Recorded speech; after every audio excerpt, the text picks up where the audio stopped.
जय शिवराय. रविवारी 31 मेला उत्तर प्रदेशमध्ये एक एन्काउंटर घडलं आणि त्यामध्ये आसादचा मृत्यू झाला.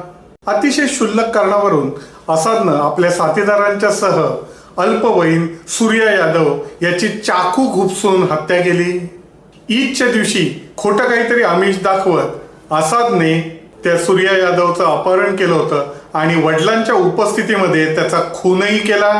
नवनीत विहार येथील गल्लीमध्ये आसाद त्याच्या बरोबरच्या मित्रमंडळींच्या सह CCTV मध्ये सुद्धा दिसतोय.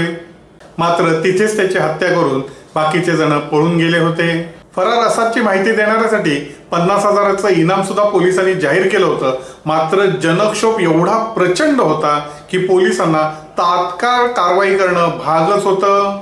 रविवारी पहाटे चकमकीमध्ये आसाद ठार झाला. या घटनेवरती प्रतिक्रिया देताना त्याच्या आईने या बाबतीमध्ये समाधान जरी व्यक्त केलेलं असलं तरी सुद्धा रोष अजून कायम आहे. बाकीच्यांचा सुद्धा एन्काउंटर करा असं लोकांनी मागणी केली आहे. योगी यांनी 2017 साली उत्तर प्रदेशचं मुख्यमंत्री पद स्वीकारलंय आणि इंटरेस्टिंग फॅक्ट म्हणजे आतापर्यंत 17,047 जणांचं एन्काउंटर झालंय. एन्काउंटरच्या बाबतीमध्ये मानवी हक्कवाले काहीही म्हणूत पण कायद्याचा धाक हा असायलाच हवा. तुम्हाला काय वाटतं?